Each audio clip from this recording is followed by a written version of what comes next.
Jesus' name, amen.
In Jesus' name.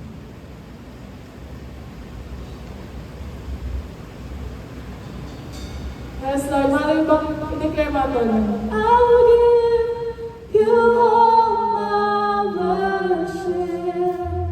I will give you all my praise. You alone I long to worship.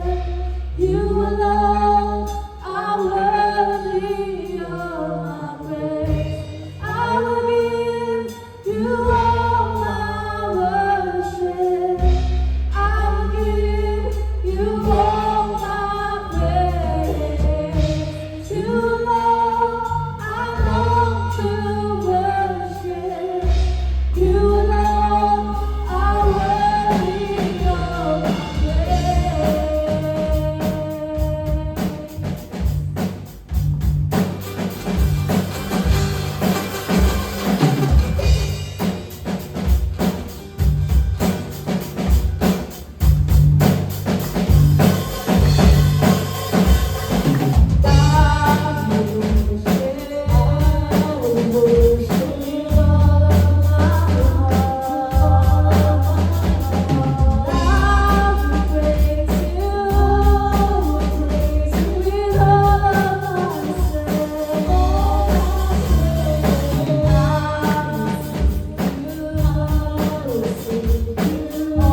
goodness is running after, it's running after me.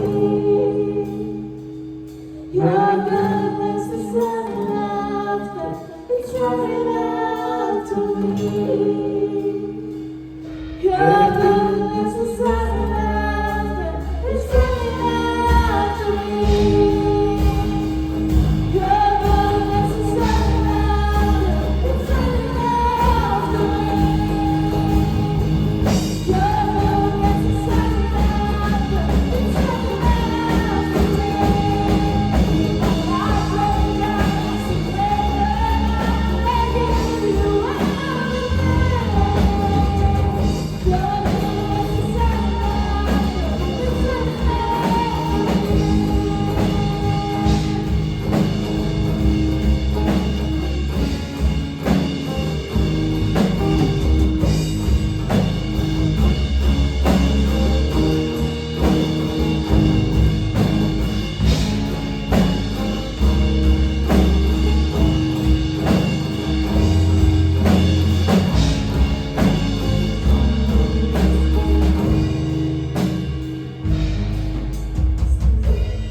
All my life you have been faithful.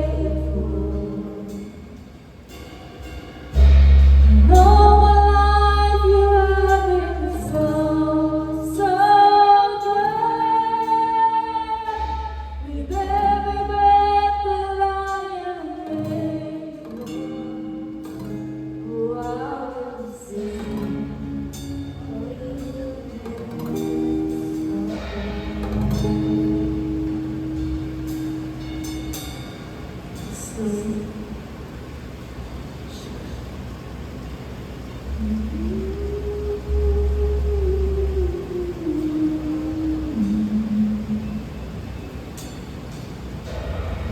So all my life you have been so, so good.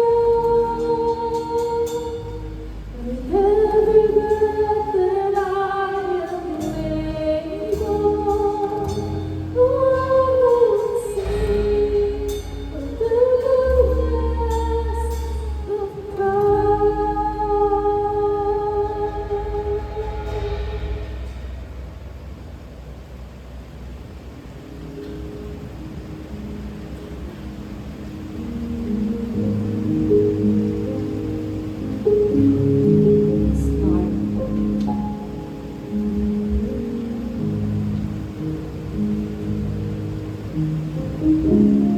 Hallelujah, Jesus.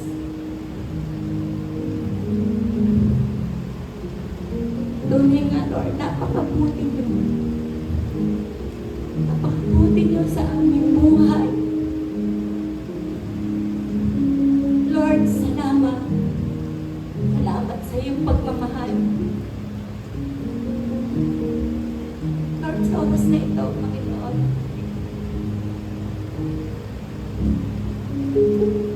narito kami, Lord. Lumalapit sa iyo.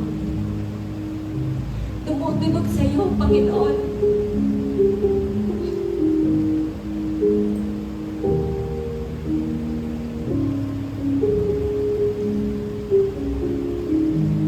Hallelujah, Jesus. Lord, buksan mo yung aming mga puso, aming mga mata.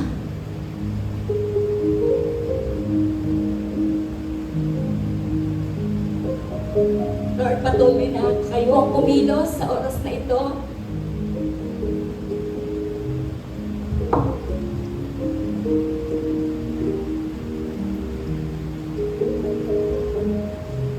Tulungan mo kami, Panginoon.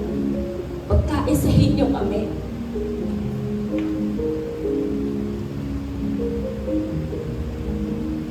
Pagkaisahin niyo kami na ipanalangin namin, Lord, ang aming bansa.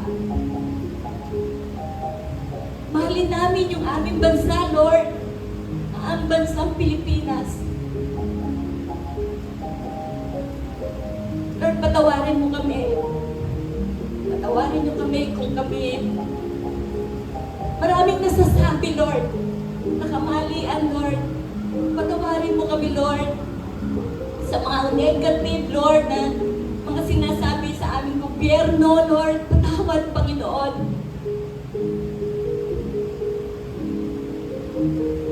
Patawad, Lord.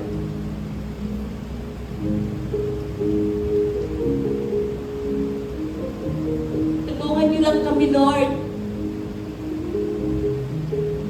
na magkaisa kami, na itaas namin ang aming bansang Pilipinas, na mahalin namin, Lord, ang aming bansang Pilipinas. Lord, maghari ka. Maghari ka sa aming bansang Pilipinas. Lord, patawarin mo kami. Dahil meron kaming galit. Nagkakaroon kami ng galit, ng inis, Lord, sa nangyayari sa aming bansa, Panginoon.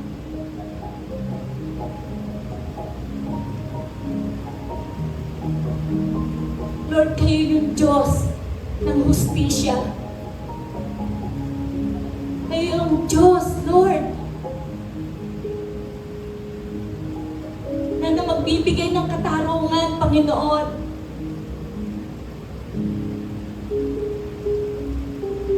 Lord, binibigay namin sa iyo, Lord, lahat, Lord, binibigay namin sa iyo. Hindi lingid sa iyo, Lord, ang nangyayari sa aming bansang Pilipinas.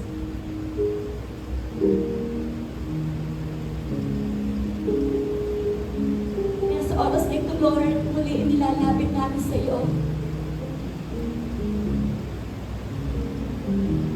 Patuloy, Lord, na kayo yung kumilos. Katagpuin mo, Panginoon, ang aming mga namumuno, Panginoon. Katagpuin mo kaming lahat, Lord, upang ipaglaban namin, Panginoon, ang aming bansang Pilipinas. Lord, mahalin namin, Panginoon, ang aming bansang Pilipinas, Panginoon. Salamat, Lord, dahil tunay na napakabuti nyo. Napakabuti nyo sa aming mga buhay, Lord. Dahil hindi mo kami iniwan, hindi mo pinabayaan ang bansang Pilipinas, Panginoon. Salamat, salamat, O Diyos. Napakabuti mo, Panginoon. Hallelujah, hallelujah, Lord. Lord, tulungan mo lang kami, Lord, na mahalin namin ang kapwa namin, Panginoon. Mahalin namin, Lord, ang bawat isa, ang aming church, Lord, ang community, Panginoon. Patuloy na pagkaisahin mo kami, Lord. Lord, walang imposible sa iyo, Panginoon. Kaya mong gawin lahat, Lord. Lord, hindi ka tumitingin, Lord, sa dami, kundi, Lord, tumitingin ka sa puso namin, Lord, tumitingin ka. Tinitingnan mo kung ano yung meron kami, Lord. Kung kami tapat pa sa iyo, Lord God.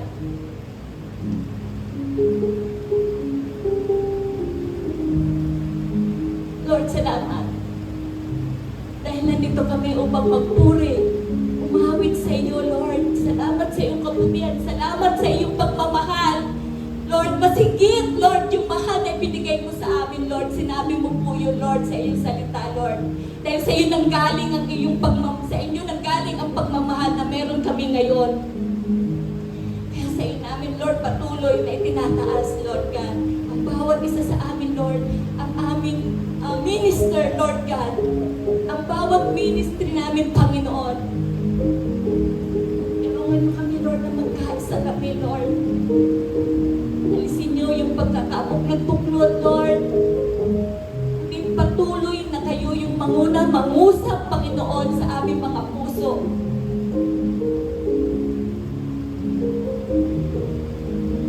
Alam namin, Lord, na sobra nyo kaming mahal, Lord. Hindi namin kayang pantayan yun, Panginoon. Dahil ibinigay nyo yung bugtong na anak para iligtas kami sa aming kasalanan. Salamat, tunay na napakabuti nyo, Lord. Salamat sa iyong kabutihan, Panginoon. Lord, patuloy na yung pagmamahalan namin, Lord. Ibinigay nyo sa amin, Lord. Maibigay namin, Lord. Paghakbang kami, Panginoon, na mayroong pagmamahal sa aming kapwa.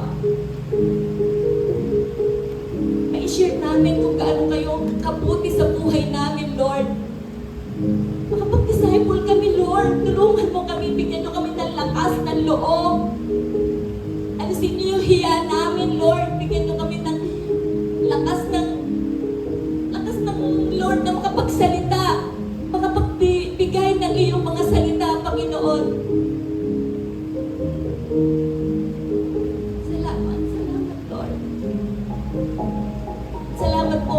kami ng aming mga pastor, Lord God. Kay Pastor Hiram, Lord, salamat po sa buhay niya at sa kanyang buong pamilya, Lord. Sa lahat ng pastor ng CSP International, Lord. Lalo higit sa aming pastor, Lord, si Pastor J, Lord, salamat sa buhay na siya yung aming tatay dito, Lord. Na siya yung nagbibigay sa amin ng lakas, Panginoon, na nagmumula sa iyo, Lord. Lord, salamat. At patuloy, Lord, na itinadalangin din namin sa iyo, Lord. Ang lahat na may mga karamdaman, Lord. Maging ako, Lord. Alam niyo kung ano yung aking karamdaman sa iyo po tinutulog. Ang bawat isa sa amin, Lord, emosyonal, spiritual, Lord, physical, Lord. Lord, sa iyo po namin lahat ibibigay, Panginoon, dahil kayo yung Diyos na nagpapagaling, Panginoon. Salamat sa iyong kabutihan. Patuloy lang, Lord, sa oras na ito, Lord, ano man yung mensahe niyo, Panginoon. Lord, hindi lang kami tagapakinig.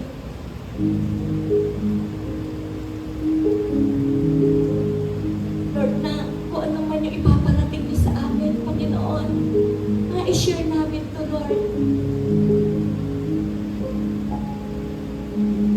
Yes, Lord, salamat dahil sa nagdaang taon na anniversary namin, Lord. Ngayon, 24 na, Lord. Punuin niyo muli kami, Lord. Revival, Lord. Revival. Sa aming church. Revival sa aming bansa, Panginoon.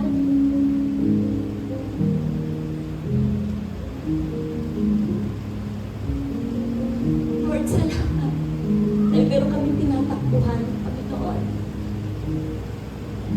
Ano man yung meron kami sitwasyon ngayon, Lord. Nandiyan ka palagi, Panginoon.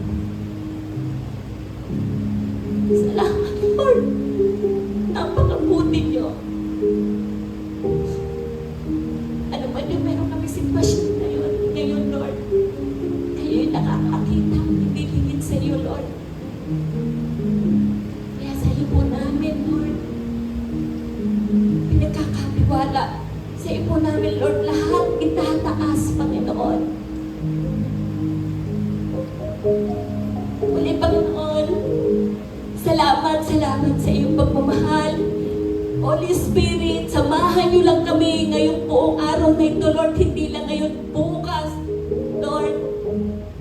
Ngayon at magpakailanman, Panginoon. Salamat sa iyong kabutihan, O Diyos. Revival and fire, Lord.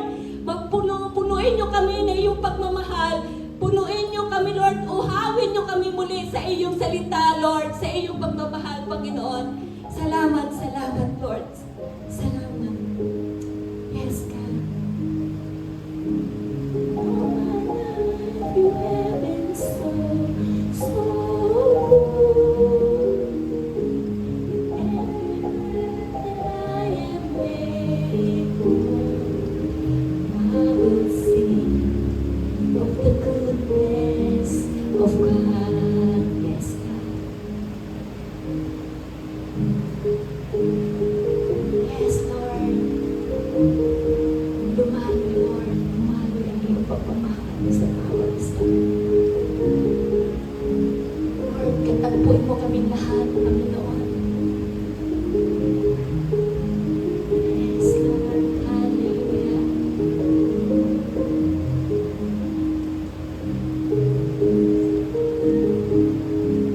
So,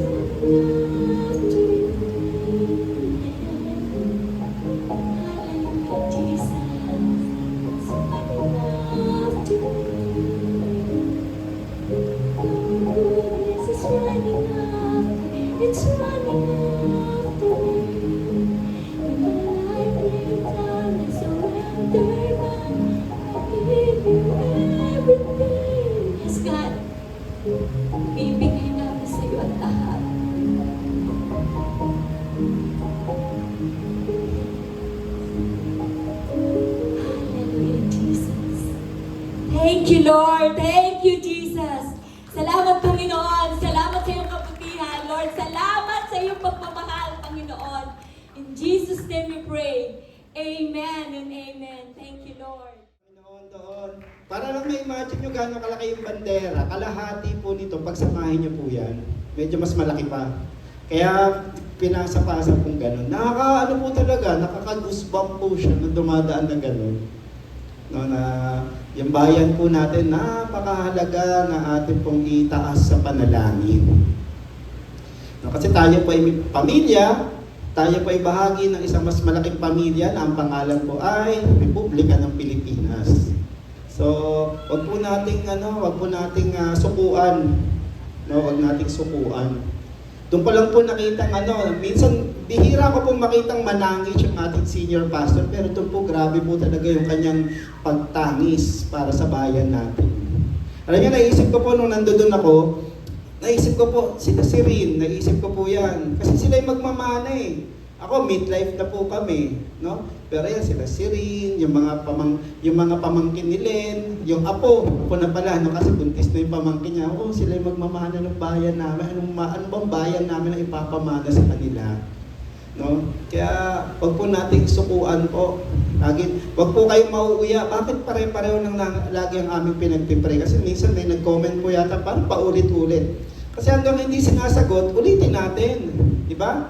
Parang tayo po yung widow, kinulit po yung judge. Kaya wag tayong manawa. Amen? Sige, sa pagkakataon na ito, bilang isang pamilya, it's the first Sunday, we'll hold the Lord's Supper.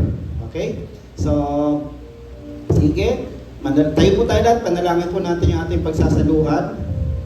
Diba? Before we eat sa bahay, nagpe-pray tayo. So bago tayo magsalo-salo sa banal na hapunan, manalangin tayo.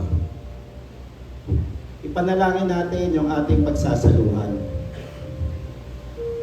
na sangkap. And Father, we thank you, Lord, for your supper, yung banal na hapunan. Salamat po.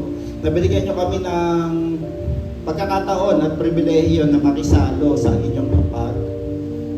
Nung sinabi niyo, gawin niyo ito bilang pag-alaala sa akin. At ginagawa po namin ito bilang pag-alaala sa inyo.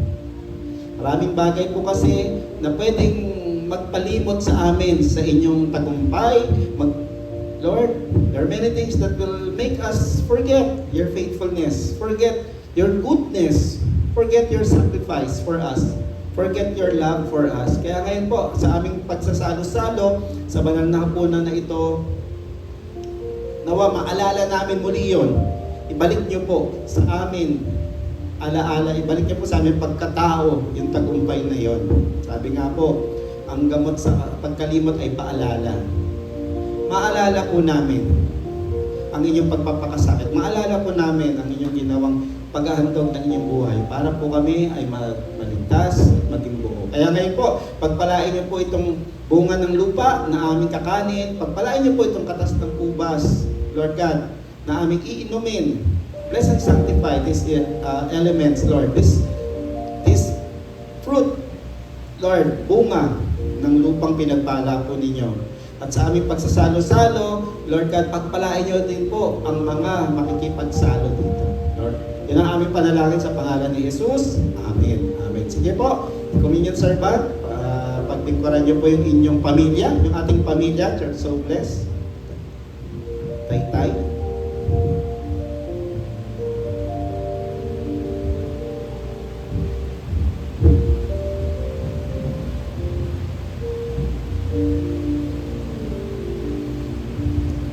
So right now, let's do an examination of self.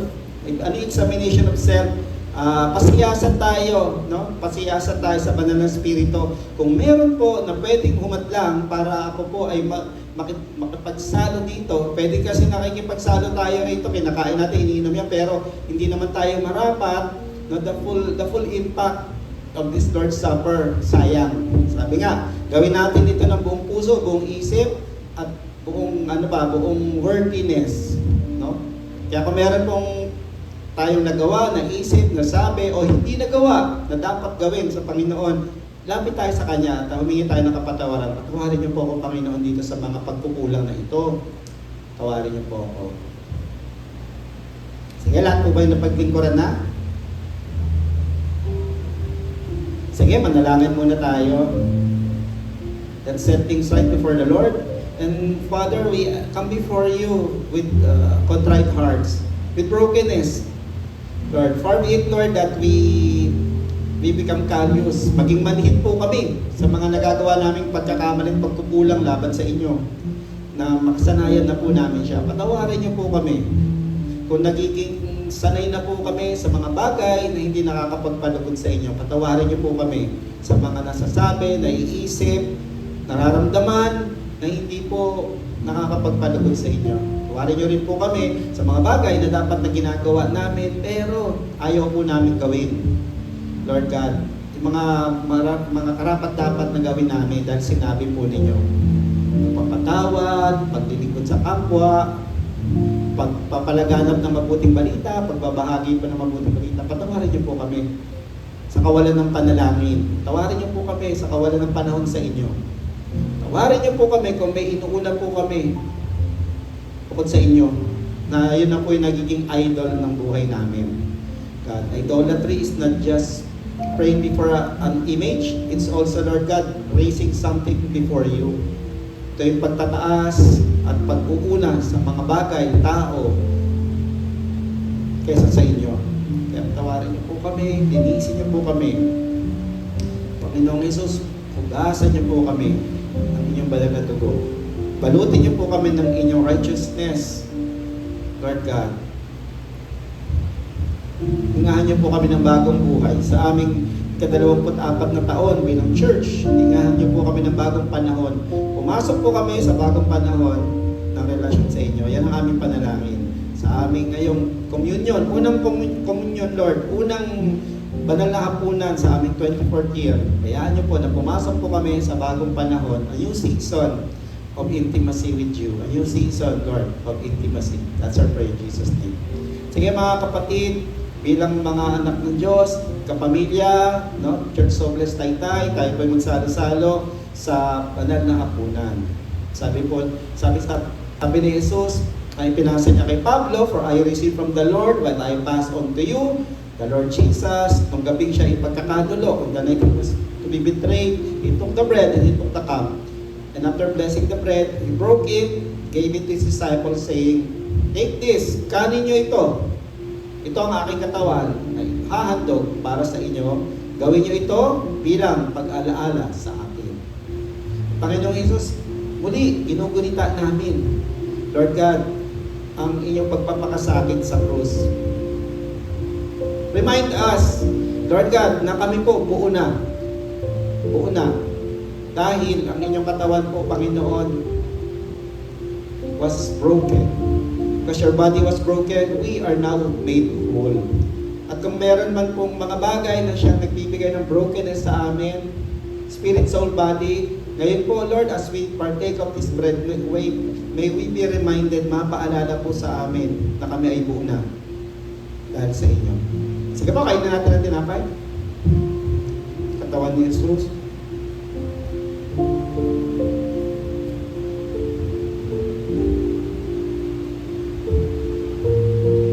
At damahin po natin yung kapangyarihan na dumadaloy. So we have partaken the bread, symbolizing the body of Jesus. Kaya Lord, ngayon tinatanggap po namin ang pagbuo nyo sa pagkatao namin. Ano man pong bagay na kulang, let there be shalom or wholeness. Spirit, soul, and body. Ano mang karamdaman, meron sa aming kalagitnaan ngayon, sa pangalan ni Jesus, tinatanggap po namin kagalingan. We receive healing in Jesus' name. In Jesus' name. In Jesus' name. Kapatid, receive your healing from the Lord. Sige. In the same way, after supper, Jesus took the cup, again, after giving thanks, gave it to his disciples, saying, "Take this, all of you, and drink. This is the blood of the new covenant, which will be poured out for you for the forgiveness of sin. Do this in remembrance of me."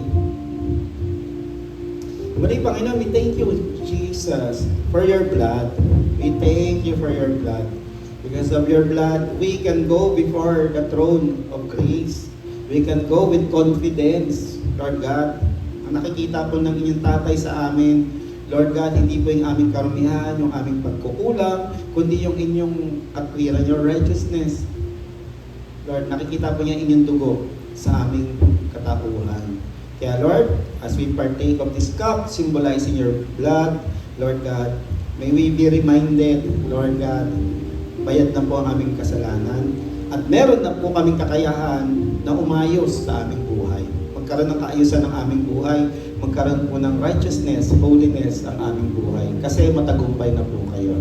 Salamat po yung aming panalangin. Amen. Sige, let's partake of the cup.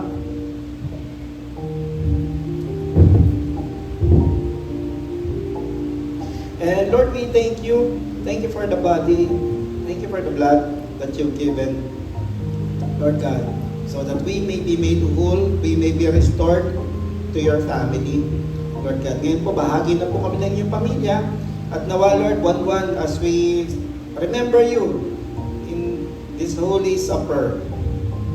Magpatuloy po kami sa aming katapatan, nang sa ganun po, Panginoon, kami po ay magbunga para sa inyong pag-aari. Yan po ang aming panalangin sa pangalan ni Jesus. Ang lahat ay magsabi na, Amen. Amen. Sige pa, basa po natin yung cup sa gilid. Yan. Thank you, Lord. Yan, muli isang pinagpalang Sunday, first Sunday of November. Palakpakan natin ang Panginoon. At ano na ba? 50 ano na ba? 54 ba? 54 days o 52? Hindi ka na... Ayoko na magbilang kasi may deadline ako no? Pero batiin mo na yung katabi mo. Merry Christmas in advance. Ito yung size ng aking sapatos. Ganun no? Size ng aking bewang. No? Kidding aside po, no? After ng undas po, parang napakabilis na ng panahon ng Kapaskuhan. Ano po? Pero ang maganda po dito mabilis man tayo po ay nagdiriwang pa rin tayo ay nasa season pa rin ng ating anniversary. 24 years na tayo, pakisabi sa katabi mo, 24 years na tayo Yan. Kaya tayo po ay nasa bagong panahon sa buhay ng ating church. At ating pong papasukin itong ating tema ng faithfulness so that we can be fruitful. From faithfulness, we will move to fruitfulness. Kaya expect na po ng mga mensaheng maririnig po natin ay tungkol sa pagiging tapat, tungkol sa pagiging pamumunga ng ating pamilya. Okay? So, yan ang ating tema, di ba?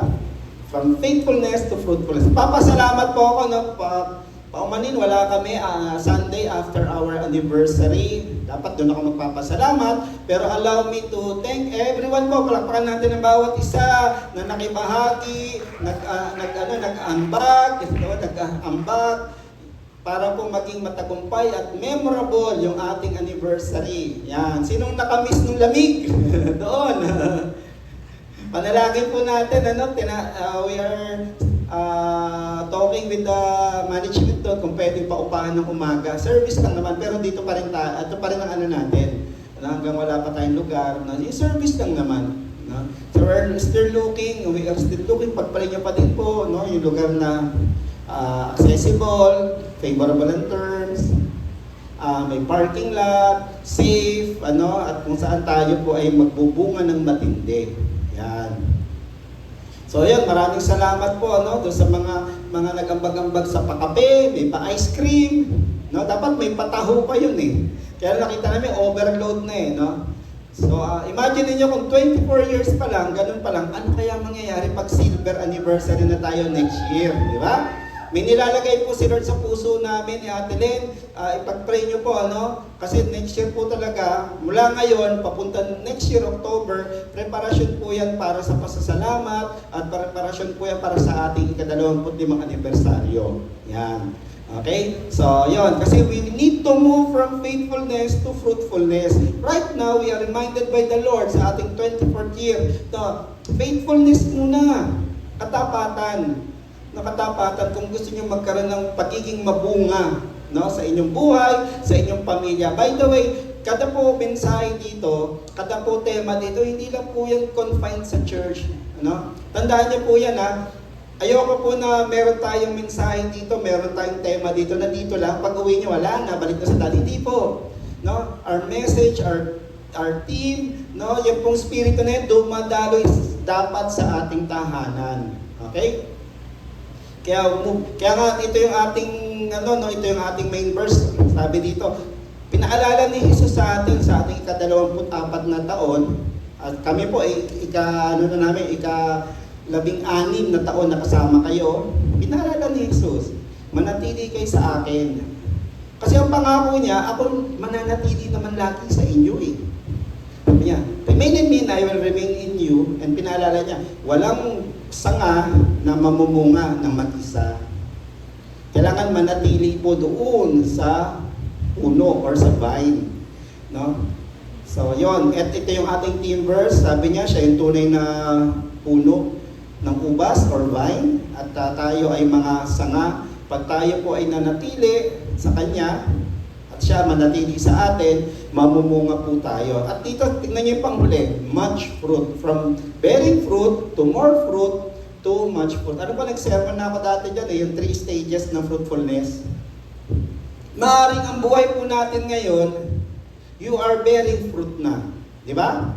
May trabaho ka, kumikita ka. Sa mga estudyante, nakapag-aral kayo, maganda yung grades. Sa ministry natin, maaring we are bearing fruit. Kasi may dumarating naman ng mga kasama natin na bago. At then may mga projects na pwede, no? Pero ang gusto ko po sana, magpunta tayo sa pangalawa at pangatlong stage, which is more fruit and much fruit. Yan yun eh. Yan po yun, ano? Yan yung direction natin. At sana po, bilang bahagi ng CSP Taytay family, kaisa po kayo po. Tayo po bilang pamilya, doon yung direction natin. Doon po yung ating vision at doon yung ating direction. In fulfillment po ng mandato ng Panginoon sa Church Soples International, which is revival. No, revival. Paano tayo gagamitin ng mga revival? By walking in God's love and sharing that love to others. No? Dito makikita natin yan. Ngayon dito tayo magte-take off. Sabi niya, manatili kayo. Kasi pag nanatili kayo sa akin, at ako manatili sa inyo, mamumunga kayo ng napaka-mabunga or much fruit. Mga kapatid, tandaan po natin yung pong, paano ba natin susukatin ng fruitfulness?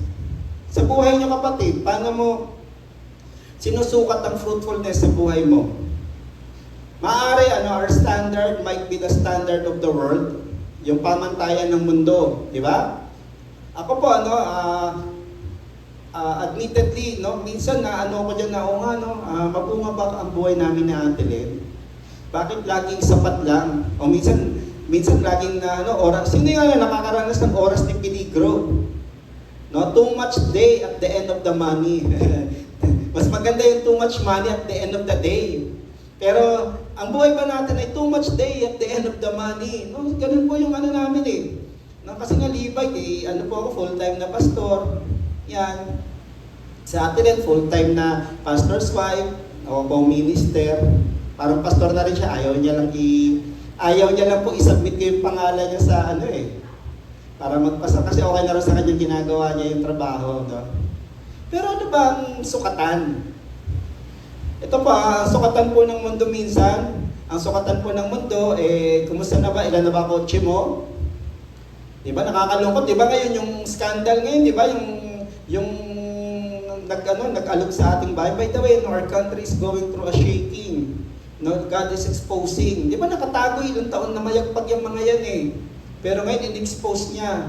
Bakit sila nangangkam, nagdakaw, linlang? Kasi tingin nila, ang sukatan ng pagiging mabunga sa buhay ay yung dami ng kotse, yung dami ng credit card, yung dami ng napuntahang bansa. No? Yung laman ng bulsa, yung laman ng bank account. Yun. At minsan ganun din, nalilin lang tayo ng demonyo, ay, wala kang ipon, ay, mababa grades mo, ay, ganun. Hindi naman masama yun, mataas na grade. Pero maganda pa, ituon natin yung sarili natin doon sa pinaka main thing sa Panginoon. Yung fruitfulness po sa aming palagay, it is measured by the impact and difference we make bilang bahagi po ng pag-ahari ng Diyos. Nalulungkot po ako. pag ako po ay may nakikita na kapwa pastor ni CSP po, taga-ibang church, halimbawa, pastor, church so blessed, kay Pastor Iron yan, sa kanang church niyo po, tay po, ilan na po umatin? Yun agad ang tanong, ilan na po yung umatin sa inyo? Tapos minsan may bibisita po dito, laki ng church niyo So they measure fruitfulness by the size of the church, hindi po masama yun. They measure fruitfulness of the church by the number of attendee. Tama naman yun, kasi sinabi naman, go and make disciples of all nations Okay, hindi natin sinasantabi yun, no? Pero sa tingin ko po, pwede pong mapuno natin ito Apo? Tatahimik lang, yan na, may piyasan sa amin si Pastor. Huwag po kayo mag-alala. Alam niyo naman si Pastor, hindi po si Pastor namimwersa nun. Pwede natin punuin po ito. Magtanong lang ako, ikaw, ano commitment mo next year, 25th? Ilan ang sasyaran mo at ilan ang tututukan? Pwede po yun, mapupunog natin. Tapos linggo-linggo, kumusta na? Di ba? Parang sa trabaho, natatawa po yung mga nasa opisina, di ba? Kumusta na yung benta mo? Naalala ko po yung Fitness First ba yun? Nung ako po yung nagtuturo sa call center, nasa escalator, meron silang booth doon, nakikita ko may target, tapos today, ganon. How many? Ganon. Pwede ganon. Pero, kung dami lang po ang pagbabasihan, parang mababaw po. No? I believe po that the main thing of fruitfulness in Church of Blessed Taytay is the impact the church is making on everybody's life. Ako po, masaya-masaya pag nakikita ko po, magkakasama na po yung pamilya dito. Nanay, tatay, mga anak. Lalo po ako masaya, at alam ko masaya po ang Panginoon, parang nakikita niya po na yung nanay, tatay, anak ay naglilingkod na sa Panginoon. Palakpakan po natin ang Panginoon doon. I think that is the best measure of fruitfulness in church. At syempre dadami pa kasi ando doon yung apoy na itong nararanasan ko, ayokong akin lang. Okay? Kaya tandaan niyo po yan ito yung magiging sukatan natin para sa ating 24 na taon. Kumusta ba yung impact ng church natin? Sa inyong trabaho, kumusta ang impact mo doon? Sa iyong school, kumusta ang impact mo sa iyong school? May impact ka ba o impacto ka ba doon? Sana wag ganon, no? May impact. Are you making a difference? Di ba, tema natin, are you making a difference? As a son or daughter of God, as a member of God's family. Yun po sana maging pangunahin kasi napakahalaga po yung Great Commission din. Pero yung Great Commission ang impact po noong ating buhay, kaya nagawa natin yung Great Commission. Yan pa, para malinaw lang po. Ngayon ito, if our fruitfulness is measured by the impact and difference we make, as part of God's kingdom, sa buhay ng ibang tao, sa institusyon na kung nasaan tayo, eskwelahan ba yan, opisina ba yan, marketplace ba yan, sa mga may negosyo, paano tayo magiging tapat sa Kanya? Paano tayo mananatiling tapat sa mga nangyayari sa buhay natin, sa mga nangyayari sa paligid natin, sa mga nangyayari? Marami pong mga bagay na pwedeng magpahina ng ating pananampalataya, makaapekto. Nandiyan dyan po yung discouragement, nandiyan dyan po yung disappointment, nandiyan dyan po yung oppression ng kaaway. Di ba? Sino rito nakaranas po ng ganun after ng anniversary? Kaya nga po sabi ko, tutukan, walang pagganti ang kaaway. Kasi napansin ko pag may masayang nangyayari, gusto ng demonyo, bawasan yung kasiyahan, magnakaw. Magnakaw. Paano niya nanakawin? May magkakasakit. Paano niya nanakawin? May magkakaaway-away, tampuhan. Ganon. Hence, naapektuhan po yung katapatan. Again, if you want to be fruitful, we need to be faithful. And to be faithful, ito pong gusto kong ilatag sa atin ngayon, meron pong mga checkpoints tayo na gagawin sa ating buhay. So let's check on these points as we strive sa ating pagpupursigin na maging tapat sa Panginoon. Kasi po, hindi ko po kayo tatakutin, wala pong exempted sa apoy, wala pong exempted sa rumaragas ang baha ng pagsubok. Okay? Hindi ko po, kabilin-bilinan ko po yan sa mga natin kapamilya rito. Huwag niyong i-benta ang kingdom ni Lord na, ikaw, pag na-born again ka, yayaman ka. Mali yun. Alam mo, pag na-born again ka, tataas ang grade mo. Tama naman din naman yun. Pero pag yun, ang primary, paano pag hindi tumaas ang grade kasi tatamad-tamad? Hindi na misrepresent natin ang gospel. Alam mo, mawawala ka ng problema pag na-born again ka. That is a misrepresentation of the gospel. Okay? So, bantayan po natin ito sa buhay natin. Kasi sigurado ko po, ngayon pa lang meron na po tayong struggle. Eh ako po naniniwala po ako na prevention is always better than intervention. Yes, we can intervene, pero maganda, tayo po mismo, aware tayo, may kamalian tayo, ops, naapektuhan na ako dito, ops, naapektuhan na ako dito.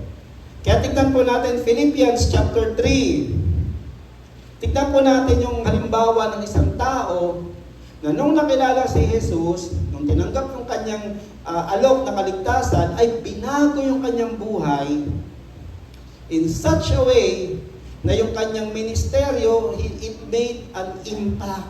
Everyone say impact. No? Dati impacto siya, pero nung siya binago ng Diyos, yung kanyang ministeryo, yung kanyang buhay, made an impact on people's lives. Matter of fact, sabi ng mga scholars, halos 3/4 ng New Testament, siya po yung nagsulat. Yan po ay si Pablo. Tignan po natin yung pagbabagong ginawa ng Diyos sa kanya. How he made a difference and an impact. Hanggang ngayon ramdam po natin yung impact na yon. Kasi siya po yung pinadala sa mga hintil, sa mga Gentile. Sino rito, Gentile dati? Taas ang kamay? Hindi nagtaas ang kamay. Hudyo kayo? Alam niyo, mga Gentile, yun po yung mga hindi Hudyo. Yan. So tayo po yun. Pilipina. Gentile tayo. Kasama tayo doon. At tayo po ay nakinabang sa ginawa ni Pablo. Naisama tayo. Although sinama na tayo ni Jesus, kaya lang hindi pa natin alam na sama na pala tayo. Si Pablo po yung ginamit na Diyos para ipaalala, damay na kayo dito. Halika na. Tara, let's. Yan, tara, let's. So here, we check on these checkpoints. Para po batignan, Lord, nasa inyo pa rin ba ako? Lord, nasa inyo pa rin ba ako? Lord, gusto ko kasi, Lord, mabunga po ang aking buhay. Gusto ko po may impact ang aking buhay. Gusto ko po, ang buhay ko po can make a difference. Philippians chapter 3, verse 7 to 11 tayo. And again, according to scholars, the letter of Paul to the Philippians was written in prison. And now, prison is sa mga prison letters yan. And yan, ang Philippi po, yan po ay colony ng Rome. Malayo po yan sa Roma. Pero yung mga taga dyan, mga Roman citizens po yan. Dahil sila po ay sinakop ng bansang Roma. Sila po ay bahagi ng, ngayon po ay modern day Greece daw. So sabi rito ni Pablo, whatever was to my bago po pala yan, 1 to 6, inano niya po yung credentials niya. Nagpasa po siya ng CV. Sino nakakaalam ng CV? Curriculum vitae. Sinabi niya yung curriculum vitae. Sinircumcise agad ako pagkapanganak. Ayon sa Old Testament. Ako ay nag-aral sa guro, sa paanan ni Gamaliel. Ako ay pariseo ng mga pariseo. So, ninarate niya po yung kanyang credentials. Pati yung kanyang pagtukulan. Dati ako ay nangangalat-kalat ng mga mananampalataya. Ang dami ng accomplishment. Again, minsan po, we attach our accomplishment to our fruitfulness. Wala pa akong accomplishment, kaya hindi fruitful ang buhay ko eh. Pero si Pablo, tingnan, ang daming accomplishment, pero nung siya ay binago ng Diyos, ito yung kanyang realization. Whatever was to my profit, I now consider loss for the sake of Christ. What is more, I consider everything a loss compared to the surpassing greatness of knowing Christ Jesus, my Lord. For whose sake I have lost all things. I consider them rubbish, that I may gain Christ.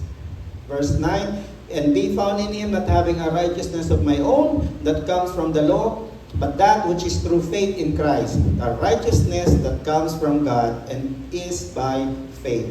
I want to know Christ. Ito na ngayon yung kanyang priority. I want to know Christ and the power of His resurrection and the fellowship of sharing in His suffering, becoming like Him in His death.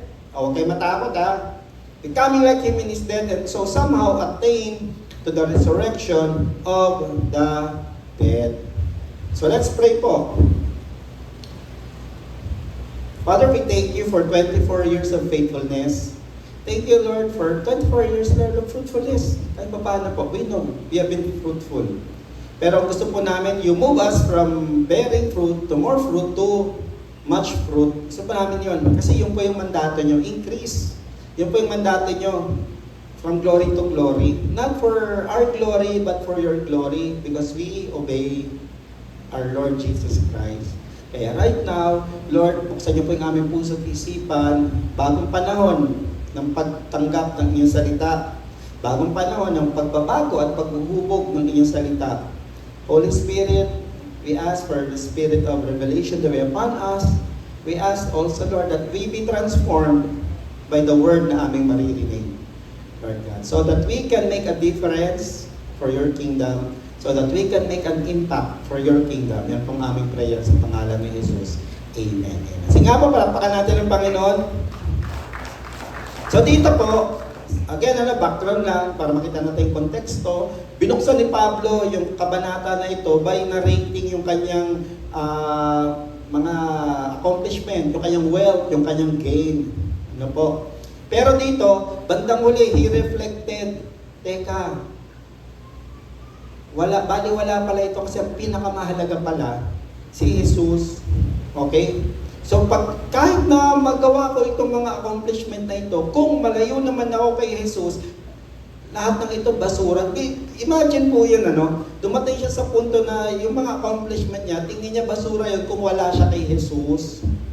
At yun po sana yung manuot sa atin, as we become more faithful in the Lord. Na anuman po ang mahagip natin, anuman po yung kitain natin, anuman po yung honor na makuha natin sa Recognition Sunday ng mga estudyante, but if you are away or far from the Lord, that is rubbish, gaya po ng sinabi ni Pablo. Pwede siguro papalakpakan tayo ng mundo, pero tandaan po natin na nagbabakasyon lang po tayo sa mundo na ito. Sabi nga, mag-ipon na kayo ng treasure sa langit. Sabi, paalala. So, si Paul na-realize niya, sabi niya ganun, apart from the Lord, wala pala to. So, binago ng Diyos yung kanyang isip. Sana po tayo na naririto, patuloy na pinabago po ng Diyos ang ating isipan. Kaya gusto ko po umatin-atin po ng mga conferences. Umatin po kami daw, sabi ko parang, Lord, alam niyo ako po, dumating sa point na I evaluated myself as a pastor. Ginagawa ko pa lang ba ito kasi trabaho ko? Trabaho lang ba ito? Or calling? Kasi iba po yung trabaho sa calling . Trabaho kasi ginagawa ko ito kasi kayo po yung nagbibigay ng allowance. Kasi kailangan ako mag-sermon, kailangan po ako magplano. Hindi. Sabi ko, Lord, medyo lumayo yata po ako sa inyo, Kaya yun, pumunta po rin para maapoyan ulit at to reflect. So dito binago po, and binago po yung isip ni Pablo nung nakatagpo niya si Jesus sa road to Damascus. Nabulag siya doon. Hindi ko na inantay na mabulag ako. Kaya sana tayo po, wag na nakantay, mabulag pa tayo para mabago yung isip natin, mabago po yung ating pananaw. Naranasan po niyang maging malagay sa dilim. 3 araw po siyang kakapakapat, walang kinain. And then, siguro nakapag-reflect siya, So, yon. And from this, he was able to make a new standard. Ito pala yung pamantayan. Ito yung pamantayan. So mga kapatid, makikita natin dito, sana tayo po na kinatagpo ni Jesus, i-realign natin yung buhay natin at i-connecta natin. Kung mga kapatid, kung nitong mga nagdaang taon po, medyo lumihis po yung tubo natin bilang branch, yung buhay natin. This 24th year, itong anniversary po natin, God is reminding us, anak,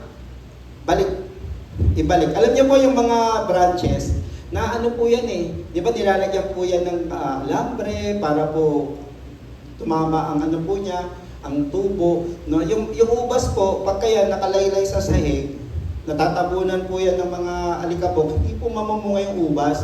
Kaya ang ginagawa nila, tinataas po nila. Ang tawag nila, aeration yata ang pangalan. Aeration, yung hangin. Kasi kailangan po yung hangin. So tayo po, kailangan natin yung hangin ng Banal na Espiritu para po mamunga. Mangyayari lang po yan if we learn to realign our lives to connect to the true vine. And right now, church, I am reminding everyone, imploring, nakikiluhod, nakikiusap, na bilang isang pamilya po dito sa Taytay, i-align po natin ang ating buhay. No? Manatili po tayo, i-connecta ulit natin ang buhay natin sa Panginoon. Kung ang connection lang po natin sa Panginoon ay ministry, laliman pa po natin. No? Si Pablo po, hindi lang po ministry ang connection niya sa Panginoon, ang connection niya po napakalalim, personal. No? Jesus was able to touch his inner core. So let us realign. No? Sana po hindi tayo nagsisimba rito kasi nahihiya tayo kay Pastor at kay Ate Len. Kasi ako ay head ng ganitong ministry. Kasi ako ay member ng ganitong ministry. Tutugtog ako, magpapaawit ako. Assign ako mag-opening prayer. Assign ako mag-prayer, corporate prayer. Sana hindi po ganun. No? Hindi po ganun. Kasi kaya tayo nandito kasi, Lord, mahal ko po kayo. Kasi Lord, sa inyo po dumadaloy buhay. Dumadaloy po yung buhay. At mapagtatagumpayan ko po anuman po ang ibato ng kaaway sa aking buhay. Kasi dumadaloy po yung buhay niyo sa akin. So ngayon, tignan po natin ng mabilis, ano po yung tatlong checkpoint. No? Check natin. Naalala ko po, may pelikulang Pilipino na comedy, yung sila kasi nakakapanood nyo yung sila Babalu, sila Bonel Balingit, saka si Redford White. Nakakatawa, nakakaaliw yung mga palabas. May isang palabas sila noon na nagtataka sila, bakit ang mahal ng kuryente nila? So minsan, nung pinatay nila yung switch, yung buong barangay nila namatay yung kuryente. Sa kanila pala nakatap yung kuryente. O, di nila, galit-galit si Babalu, mga to. Tapos tubig, ba't ang hina ng tubig? Check nyo nga yung doon. Yung tama naman, pag-angat nila, lahat pala nung tubo nakakonekta sa kontador nila, kaya pala ang bagal. So sa kanila pala dumadalo yung tubig, kuryente. Alam mo, naranasan po namin yan doon sa Pasay City. Nung panahon, di ba may mga subscription sa cable. Nung bagong subscribe po yung tsuhin ko sa cable, ang linaw. Paglipas ng taon, o buwan pa nga lang lumalabo na. Ba't lumalabo na to? May nag-check na po ano nga ba pangalan nung cable, home cable ba yan, ang dami na palang pumonekta dun ang dami ng mga tumap, no, kaya nahati yung signal. So yung mga kapatid, bakit kailangan natin maging faithful? Kasi only when we are connected to the true vine, saka dadalay po yung sustansya sa atin bilang mga sanga. At pag dumali po yun po yung magpapabunga sa atin. Again, pwede pong sabihin natin, namumunga naman po ako, Pastor, may trabaho ako, okay, all right naman ang sweldo ko. Pastor, mataas nga po yung grade, okay, all right. Mga kapatid, bunga po yan. Pero, ito po ang gusto kong hamon there must be more than that. Yung po yung gusto kong sabihin, there is more than that. Pwedeng may mas mabunga pa dyan kung pipilitin natin maging tapat at kumonekta sa true vine. At yan po yung panawagan ng Diyos sa atin sa ating 24th year. Ngayon, check po natin to. Itong mga bagay na ito po, magandang checkpoint para malaman, Lord, konektado pa ba ako sa inyo? O yung connection ko ba sa inyo medyo lumuluwag na? Di ba? Medyo lumuluwag na. Kaya sumisingaw na po yung kabutihan nyo, nasasayang na po, tumatagas na po. So check po natin, base ko sa sinabi ni Pablo, let us check on these things sa ating buhay. Make these three things a checkpoint in our life. Hindi lang po ngayong taon, kundi buong buhay natin, lagi natin siya sa atin ito. Unang bagay po, unang checkpoint po, Jesus, kayo pa rin ba ang priority ko? Is Jesus our priority in life? Or is Jesus only part of our priority? Ano po yung kaibahan ng Jesus is our priority or God is our priority He is part of our priority. Pag si Jesus po or ang Diyos po ay bahagi lamang ng ating priority, may uunahin tayo bukod sa Kanya. may unahin tayo. Sample po, so hindi mo na ako magsisi bakit may project po ako tatapusin. No? Kasama sa priority si Lord. Naintindihan naman po ni Lord yun eh. Ibig sabihin nun, ang priority mo ay yung project mo, hindi si Lord. Kasi pwede na, what is 2 hours? Diba? Ano ba yung 2 oras? O gusto nyo pumunta dito ng sermon na lang, na 45 minutes to 1 hour lang naman ang sermon ni Pastor. What is 1 hour for the Lord? Na yung mensahe ay pwedeng magpabago ng buhay that can create change sa ating buhay. Kasi hindi mo na ako mag-aan. Bakit? May babayaran, mag-overtime muna ako. Ito pag tayo po, pinag-overtime ng boss, wala tayong magagawa doon. Pero kung meron tayong, ito lagi ang prinsipyo ko po, when we have a choice, at pinili natin yon as an excuse para unahin yun kaysa kay Lord, ayun po yun, hindi si Lord ang priority. Okay, ayun na, malinaw po sana. Okay, malinaw po Yun po yung kaibahan na part lang siya ng priority sa priority siya. Diba? Is Jesus our priority? Tingnan po niyo si Pablo, ito yung naging realization niya. Whatever was to my profit, I now consider loss for the sake of Christ. What is more, I consider everything a loss compared to the surpassing greatness of knowing Christ Jesus my Lord. For whose sake, I have lost all things. Tingnan niya, I consider them rubbish kasi priority na niya yung relasyon niya kay Jesus eh. That I may gain Christ, yun ang priority niya. Lord, gusto ko pa kayong makilala. Lord, gusto ko pa mas mapuno niyo pa ako. Imagine po, si Paul si Paul na yan Pero tingin niya, kulang pa. Gusto ko pa po, Lord, kayo. No? And going further, I want to know Christ. Paano niya magiging si Christ? Sinabi niya, in-spell out niya sa mga taga-Philippi, mga Philippians. I want to know Christ and the power of His resurrection and the fellowship of sharing in His suffering, becoming like Him in His death. Dito makikita po natin, ang buhay ni Pablo, kung dati nagre-rebel po sa kanyang gawain bilang Pariseo, naingatan po yung Torah, no? Genesis, Exodus, Leviticus, Numbers, Deuteronomy, yun ang sinusunod nila itong mga Kristiyano na ito, hindi sumusunod dun napoproselyte kaya huhulihin niya, no? Ngayon nabago na yung priority niya, umikot na po yung buhay niya, no? Kay Jesus. At sana ganoon din po tayo. No, na hindi yun yung end all be all. Kundi Lord, marami pa kami pwedeng malaman tungkol sa inyo. Pero it begins with our experience with Christ. Pero hindi siya huminto po sa kanyang karanasan ng kanyang pakikipagtagpo kay Jesus. No, yung pong moment kay Jesus. At yung moment na yun po, binago po siya. Binago yung standard niya, binago po yung longing niya, binago po yung kanyang priority, no? So yun. Kasi po mga kapatid, napakalaga po na knowing and experiencing Jesus be our main primary concern. Okay? Quiet time. Mahiya magtaas ng kamay. Baka magsinungaling pa Hindi na ako magpapataas ng kamay kung sino nagko-quiet time. Pero kapatid, kung nagko-quiet time ka, at ang purpose mo kasi sabi ni Pastor, mag-quiet time. Baka checkan ni Pastor yung aking journal. Pag yun po yung motivasyon natin, mabuti po yun, pero sana hindi po naman yun na lang. Kasi ang primary motivation po naman natin at concern ay mas makilala si Jesus.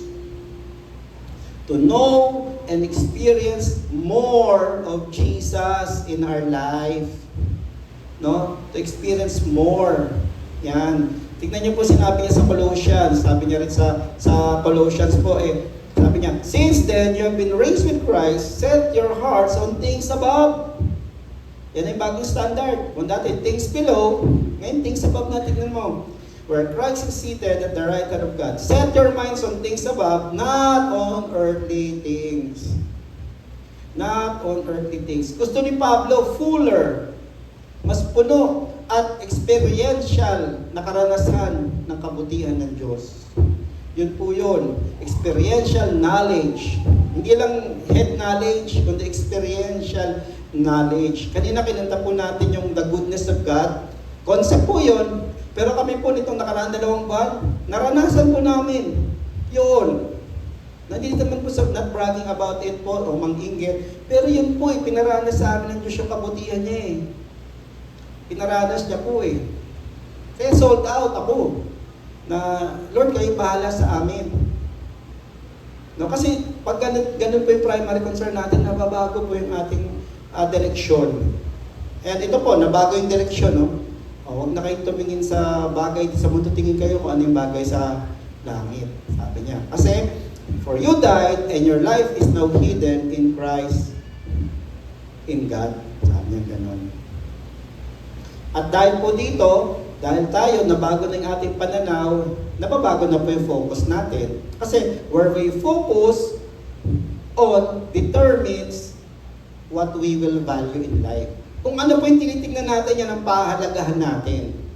Ulitin ko po kung ano po yung, kung saan po lagi yung focus natin, no, nangyayari po yun, nagiging treasure na po natin yan. Kaya kung relasyon ba yung focus natin, nagiging, ano na po yan, value ng buhay natin, relasyon ba yan, trabaho ba yan, okay? Hindi po masama, kasi mga magulang, kailangan po natin maghanap buhay para sa mga anak natin. Pero, tandaan po natin, it is the Lord who gave us the capacity to create wealth. Pinaalala ni Moses yan sa mga Israelites. Huwag yung kalimutan.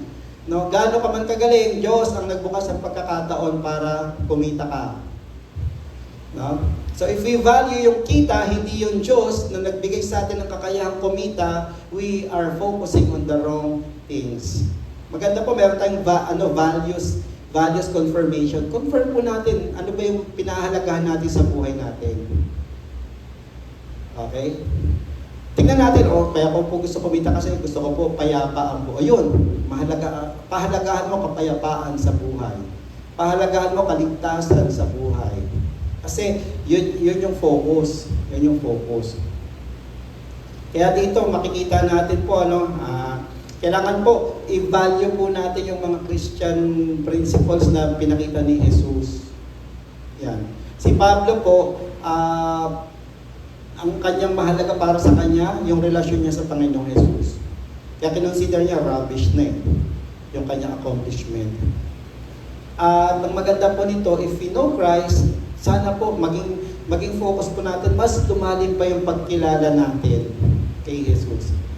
Ito po, 2 linggo na po, yung last 2 weeks na October, although pinagawa ko na po sa mga ministers yata yung praise team, 2 weeks in the life of Christ, knowing Jesus, inulit ko po siya. At sa pag-ulit ko po sa kanya, I came to appreciate more. I was reminded na si Jesus, siya po yung mabuting pastor. Si Jesus, siya yung buhay. I came to realize that. Na in the midst po ng pressure, in the midst po ng deadlines, no? Alam naman po ng iba, nag-aaral po ako, ang daming deadline, hindi po ako nag-leave, nag-sabbatical. So nagja-juggle po ako ng oras. At ang hirap na po, sabi ko nga kay Ate Len, pasensyahan mo kung medyo masungit ako, mataas ang stress level ko. Sabi ko, nasisingalan kita. But again, Jesus revealed Himself to me, I am the Prince of Peace.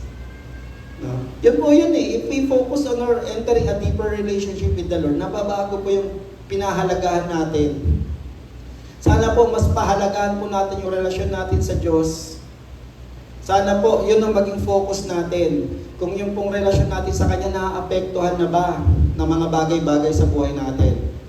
No? For me, I realize na apektuhan na po yung relasyon ko sa inyo, Lord tignan nyo ministry can affect our relationship with the Lord kung mali po yung focus natin. No? Your studies, your work, your ministry, your relationship, okay? Can affect your relationship with the Lord. Check natin. Tignan nyo po, Matthew chapter 6 verse 31 to 33, pinaalala ni Jesus, this is about anxiety. Now, alam nyo, one thing that will keep us from making Jesus our priority, anxiety. Bakit hindi nagsimba? Kasi anxious siya. Baka hindi ko mabayaran to. Bakit hindi nagsimba? Kasi anxious siya. Baka yung project ko hindi ko maisubmit na maganda. Baka yung report ko maging palpak. Baka yung defense ko maging ganito. Pero ito, Matthew chapter 6, pinaalala ni Jesus eh. Oh, pinaalala niya eh, na huwag kayong mabalisa. Itong sikreto, para huwag mabalisa, sabi niya, don't worry, saying, what shall we eat? What shall we drink? Or what shall we wear? For the pagans run after all these things. And your heavenly Father knows that you need them. Sabi mo nga sa katabi mo, alam naman pala eh. Diba? Narito po ako ngayon, sinasabi ko po sa inyo, nakaupo kayo dyan, maaaring iniisip nyo po, may disconnection notice na ako Tubig, kuryente. Naku, hirap maligo pag walang tubig. Alam ng Diyos na kailangan mo ng tubig. Diba alam niyo po yung sharing ni Pastor? Diba? 2 beses na po kami naputulan ng tubig. Hindi dahil walang ipangbabayad, kundi dahil nakalimutan magbayad. Kasi minsan sinisingit lang po yung, kasi di ba wala ka sa bahay, sisingit lang yung yung envelope. Eh may disconnection notice na pala. Nagulat ako ba, bakit walang tubig? Paglabas ko, siniselyuhan na ng Manila Water, sa ba si Jansen? Siniselyuhan na ng Manila Water. Nung unang naputulan po kami, gabi na po siya. Gabi na po siya na ayos. At tignan nyo dahil sa kabutihan ng Diyos, kasi pauwi na yung nag-aalis. Sabi, dapat bukas pa pero sabi ko, daanan ko na po ngayon. O diba? Alam ng Diyos, ayaw ni Pastor nang hindi naliligo na pupunta sa Bible study. Okay? So yun yung una. Alam yung hirap eh. Dati kasi kandado lang. Ngayon yung may tingga. Basta sila yung makakatang-alis lang nun. O, pangalawa, nalimutan na naman magbayad. At nailagay na naman. Nagulat ako, nakalagay na doon, may tubig pa. Uy! Pero nagbayad na kami. Sabi ko, naku, Lord, gano'n. Paglabas ko, hindi sinelyuhan, pinatong lang po yung Ay, sabi ko, Lord, tinago ko po yun eh. Kasi pag nababalisa na po ako, tinitignan ko po yun, Lord, alam niyo po, ayoko ng ganito. Hindi niyo po pababayaan na maranasan ko ito. Kasi ginawa niyo na po yan nung na kami ng tubig. No? Alam. At dahil alam ng tatay natin sa langit, sana po ganito yung maging attitude natin.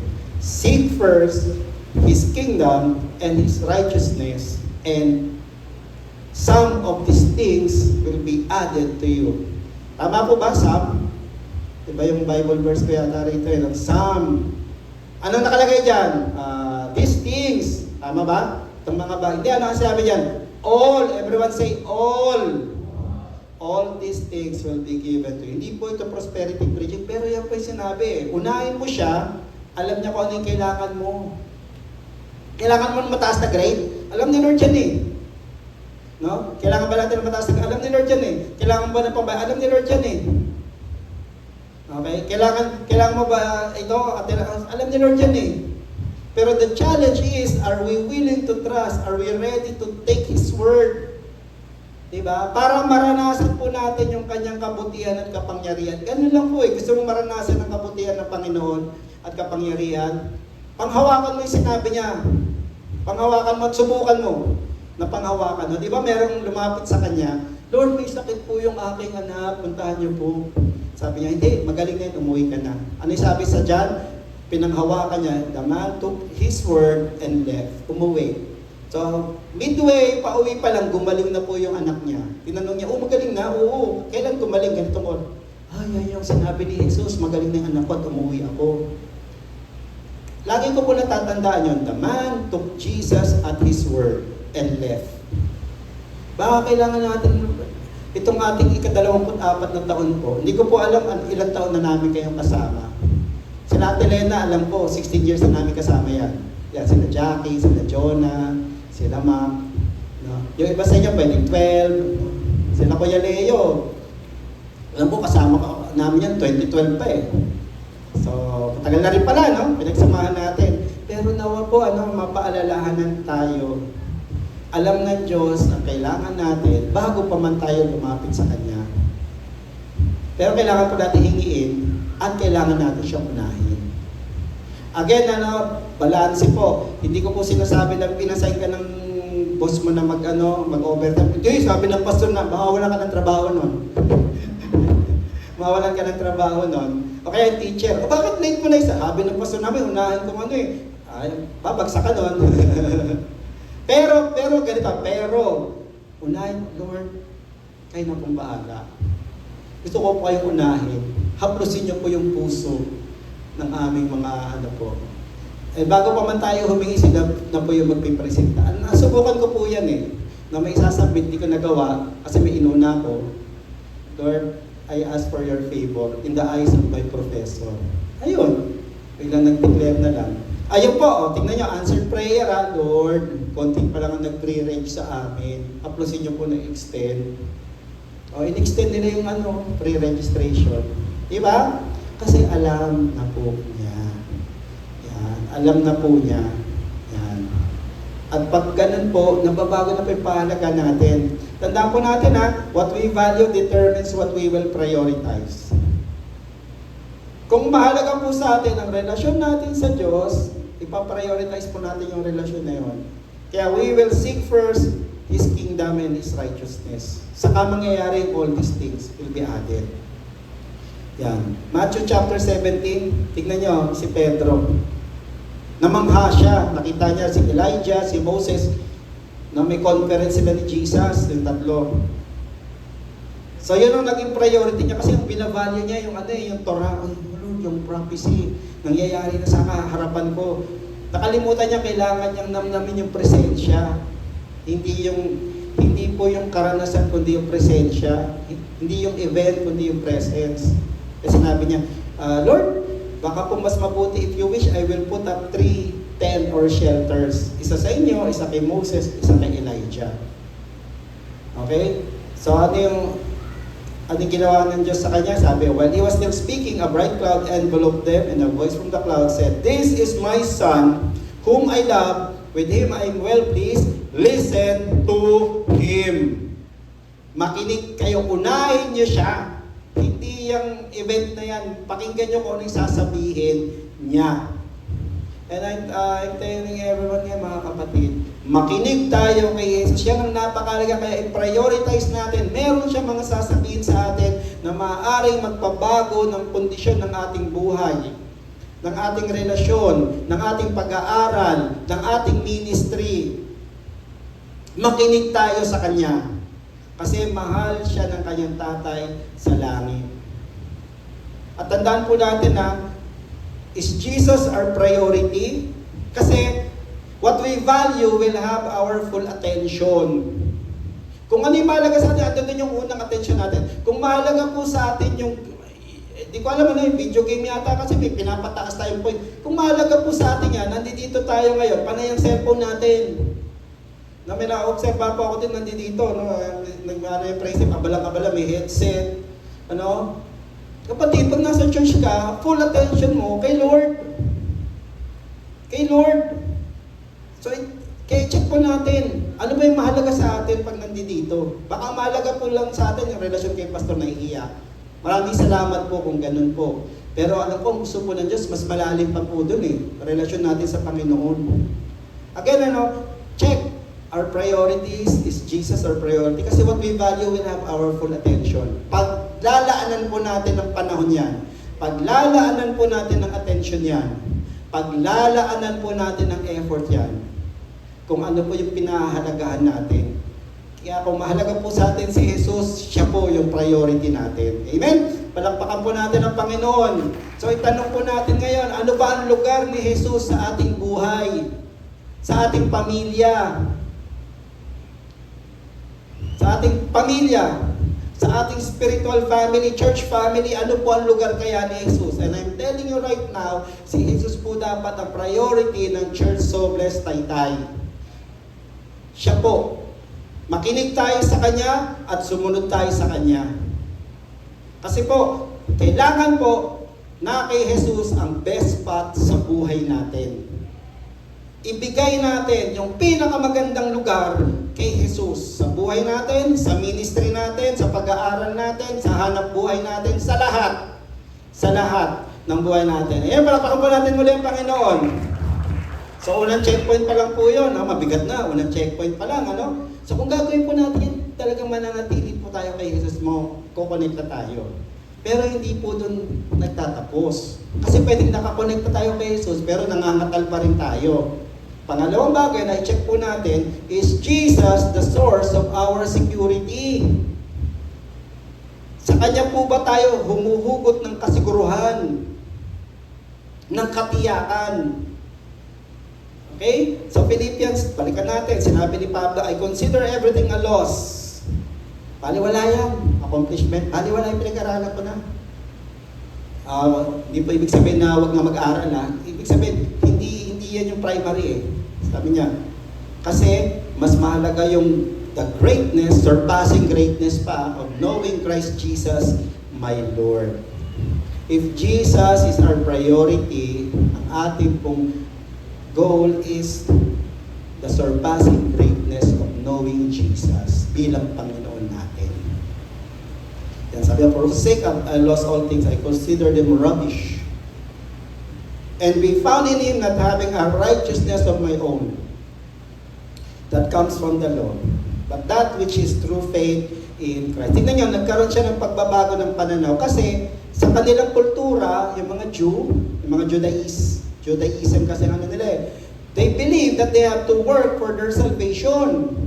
Na ang kanilang kaligtasan ay nakasalalay sa pagsunod nila sa 600 na kautusan sa Old Testament. No? Kaya sa kanila po, di ba, masyadong particular yung mga Pharisee. Oh, Jesus, Sabat day, bakit namitas ng pagkain yung mga disciples mong gusto, ba't naggano sila kumakain? Jesus, bakit ka nagpagaling? Araw ng pamamahinga. Offense yan sa Diyos, di ka maliligtas. Ganun ang idea po nila. Pero si Pablo, no, nagkaroon ng pagbabago because his priority is knowing Jesus as his Lord. Nabago po yung kanyang pananaw. Nabago po yung kanyang sense of security na siya'y ligtas. Ngayon tayo po, check natin. Siya po ba ang source ng ating security? Are we secured in Him? No? Nung nakatagpo po ni Pablo si Jesus, Acts chapter 9, sa road to Damascus, kasi mahuhuli na naman po siya ng mga Kristiyano eh. Dapat natatawa. Natatawa po kasi ako eh, nakala niya, nakailang na si Lord. Diba? Isang maliwanag na ilaw ko, nabulag siya, pinatagpo siya. Pero anong nangyari? Naging anak siya ng Diyos, tinanggap siya sa pamilya. Kaya mga kapatid, huwag po tayong, isang pong bagay, kaya yung iba hindi nagsisimba o nagdadasal. Huminto magdasal, magbasa ng Bible, nahihiya kay Lord. Bakit? Kasi may ginagawa na kasalanan. Alam niyo mga kapatid, ready ang Diyos eh, nakatagpuin tayo. Dito kinatagpo siya at tinanggap siya. Take note nung kinatagpo po siya, ang tinanong lang ni Jesus, Pablo, bakit mo ko pinipersecute?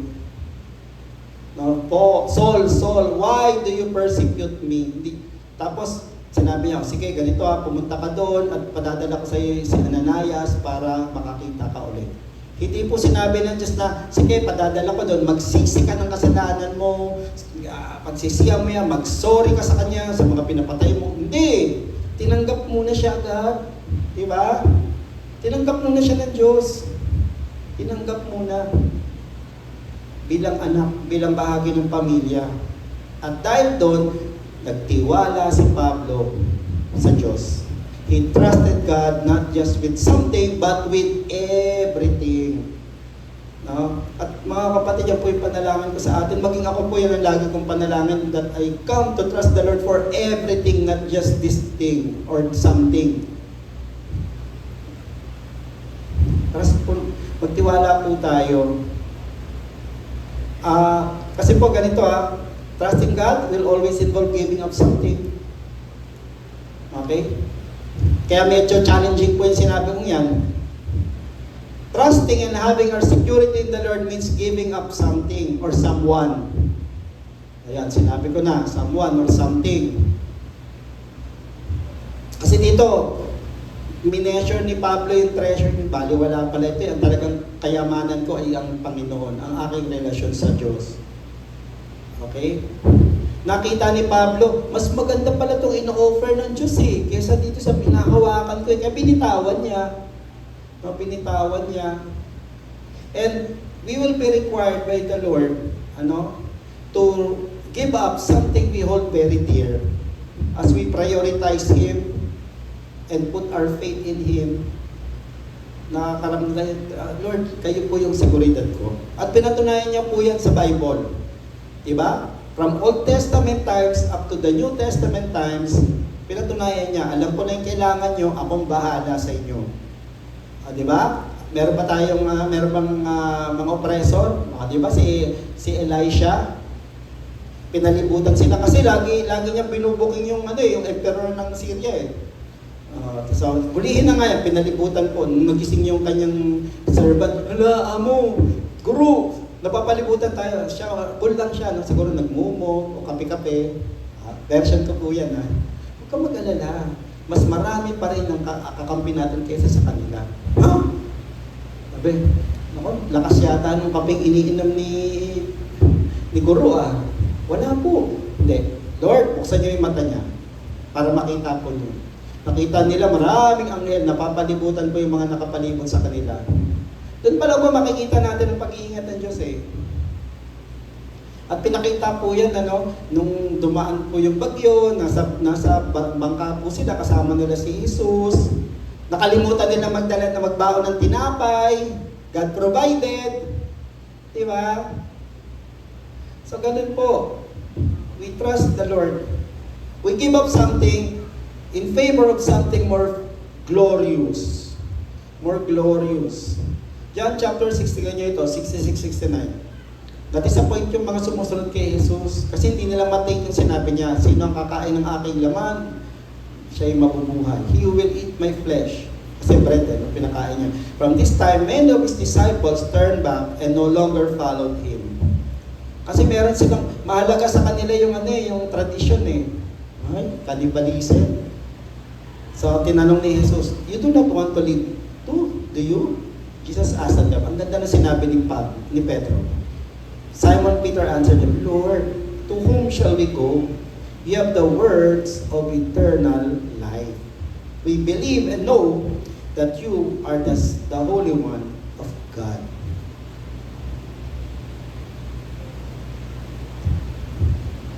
Hindi nila iniwan si Jesus. Kahit alam nila, parang mayayari kami dito sa sinabi niya. Maraming magagalit.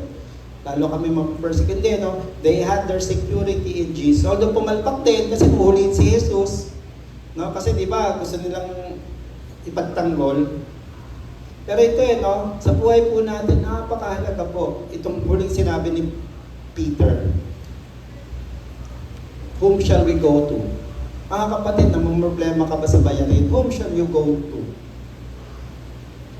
Mga kapatid, mga estudyante, namang problema ka ba kung paano mo gagawin yung report, yung research, yung baby thesis na yan. Hindi ko alam ngayon may mga baby thesis na. Whom shall you go to? Library po, pastor, kaya hindi mo na ako magsisimba. Pumunta ka muna kay Jesus. Mag-pray ka muna para alam mo kung ano yung iyong pag-aaralan. Kung ano yung iyong isasubmit. Yan. Pumunta ka muna. Kasi He has words of eternal life. And we believe that He is the Holy One of God.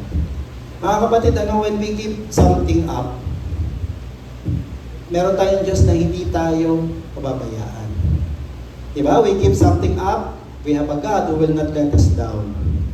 Hindi tayo pababayaan, hindi tayo i-disappoint. Share ko po sa inyo, yung biyahe po namin 2 weeks ago. By the way, salamat po kay Ate Grace. Palakpakan naman po natin si Ate Grace, na alam ko po, nanginginig-ginig siya nung inassign ko po siya mag-sermon, at nakapag-minister po, ginamit ko siya ng Panginoon. Papasalamat po ko, hindi sila umuwi ng probinsya kasi na-assign ko. Pero yun po yung challenging times, nung malapit na po papalapit na po yung biyahe namin. Sabi ko, wala, ulit ang allowance ko nahiya po never po akong humingi sa mga kapatid ko po. Kaya humingi kay Lord. Kaya lang itong time na to, humingi ako kay Lord, pero nag-iisip pa din ako, Lord, saan manggagaling ito? Lord, saan manggagaling po ito? May counseling practice po si Pastor, pero may mga next month na lang tayo mag-resume.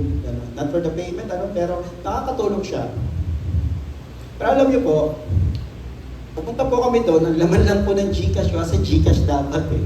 Laman lang po ng Gcash ko, 3,000. Malaki na yung pastor ha.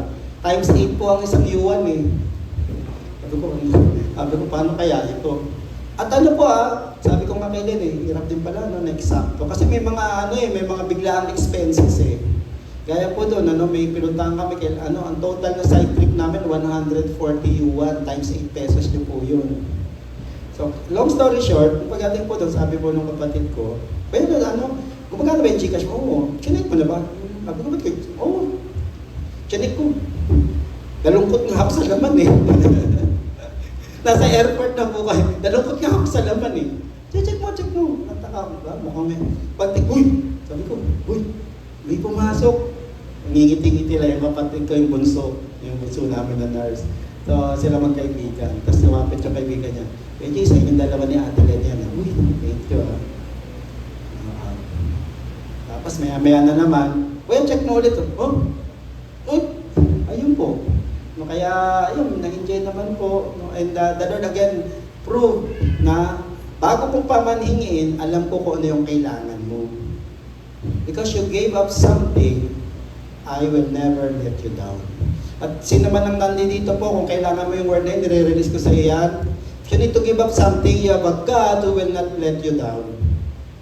No, who will not let you down. Matthew chapter 19. Tingnan nyo, sabi ni Peter, Lord, we have left everything to follow you. What then will be there for us? Sinabi ni Jesus, I tell you the truth, at the renewal of all things, when the Son of Man sits at His glorious throne, you who have followed me will also sit on the 12 thrones, judging the 12 tribes of Israel. And everyone has left brothers, sisters, houses, or father or mother, or children, or fields for my sake will receive 100 times as much and will inherit eternal life. Lagyan po natin ng context ito Ang context po nito is following yung pinagagawa ni Jesus. Following yung pinagagawa. Yan po. Yung pagsunod sa Kanya. Kasi yung pagsunod po sa Kanya, talaga pong marami po tayong mararanasan ng pang-oppress, pangungutya, challenges. Yun lang po paghinto ng mga bisyo, may challenge na po yan. Yun lang po pagtanggi sa alok ng kasamahan sa trabaho, challenge na po yan. Yung pong pag-aaya ng kaklase sa ganitong gimmick o ganitong hobby na hindi ka aya-aya sa Diyos, challenge na po yan. But ito yung pangako Kung sino ang kaya, natanggihan yun, at iwanan yung mga hindi ang purpose po nito, yung mga hindi nakakatulong po sa relasyon sa Panginoon, you will receive 100 times more. Naranasan po namin yan. Gusto ko po i-share sa inyo yan. Sa Bible po, ang mga Levitico or Levites, 12 tribes ng Israel yan Lahat sila po may mana. Hinati po nila yung lupang pangako. Ikaw, Ruben, dito ka. Ikaw, Judah, dito ka. Ikaw, Ephraim, dito kayo, Manase. Ikaw, yung mga anak ni Jacob. Pero ang mga Levites po, anak niya si Levi, wala po silang lupa na minana. Bakit? Ang inheritance po nila ay galing sa Diyos. Yung mga kapatid po nila na tribo, sila ang magpo-provide ng pangangailangan nila. And I'm here po sharing and giving glory to the Lord. As a priest serving the Lord, mga kapatid po namin, sila po yung tumutulong. At kayo din po. Kaya nagpapasalamat po ako sa inyo. Palakpakan niyo pa yung sarili po ninyo. Kasi, ginagawa ko yung sinabi niya dyan You will receive 100 times more. And ayan po minsan po pagka sinunod natin si Lord, yung gain po mas greater than yung nawala sa atin. Yun po yung na-realize ni Paul. Paul realized, nung sinulat niya sa mga Philippians yung letter na yun, na yung may nangyari exchange na transaction, sige, I'll give up this Lord because this is greater. Na-realize niya na what he gained is greater than what he lost. I consider this rubbish kasi the surpassing greatness of knowing the Lord. Yun. Kaya dito po, tayo, huwag kayong manghinayang po kung may nawawala sa atin. Bakit? Something greater is in store for you. Huwag mo isipin na sayang yung oras mo na nagsimba ka, inuna mong magsimba, makinig ng mabuting balita, kaysa naglaba, nag-overtime, nanahi. Kasi something greater is always in store for you. Huwag kang manghinayang na simulan yung araw mo natin ng pagbabasa ng Bible, pagpe-pray. Bakit? Kasi something greater. Huwag natin panghinayangan yung ilang mga minuto na yon sa Panginoon. Kaya that being said po, pag nang hinayang tayo doon, check natin saan ba nanggagaling yung sense of security ng buhay natin. No? Again, the second checkpoint is saan natin nilalagay yung ating seguridad sa buhay. So saan natin nakukuha yung pagiging sigurado natin sa buhay. Kaya sabi po dito sa sa Bible verse na ito, medyo maliit po yata, Psalm 20, sabi dito, some trust in chariots, some in horses, but we trust in the name of the Lord our God. They are brought to their knees and will fall, but we rise up and stand firm. Gandang paalala po yan ng psalmist. At dito po, matuto po tayo na maging safe and secured sa ating Panginoong Hesus. Sa taong ito po at sa mga darating pa pong panahon, matuto po tayo na ilagay ang ating seguridad at kaligtasan sa ating Panginoon. Palakpakan po natin ang Panginoon as we go through the last checkpoint. No? So, una, siya ba priority natin? Pangalawa, siya ba yung source ng ating security? Yung true vine? Ano kaya yung pangatlo at panghuli? Yung pangatlo at panghuli po, si Jesus ba ang dahilan at motibasyon ng ating mga ginagawa? Is Jesus the motivation for our activity? Kanina po, priority. Pangalawa po, security. Ngayon, i-check po natin yung activity ba natin, nakalinya po, at si Jesus po ang naggagatong. Yung pagmamahal natin sa Diyos, yung pagsunod natin sa Diyos. Tignan po ninyo, becoming like Him instead. Yun ang gusto ni Pablo. Gusto niya makilala si Jesus. Bakit? Gusto niya maging kagaya niya. Like Him in death. Hindi ko po sinasabi na mamatay po tayo para dyan. Ano po, hindi po yung context niyan. Ang context po niyan, maging obedient to the point na death. Kaya sabi niya, becoming like Him in death. Jesus went to His death in obedience to His mission. Yan. So yun po yung rito. Check natin. At ito pa.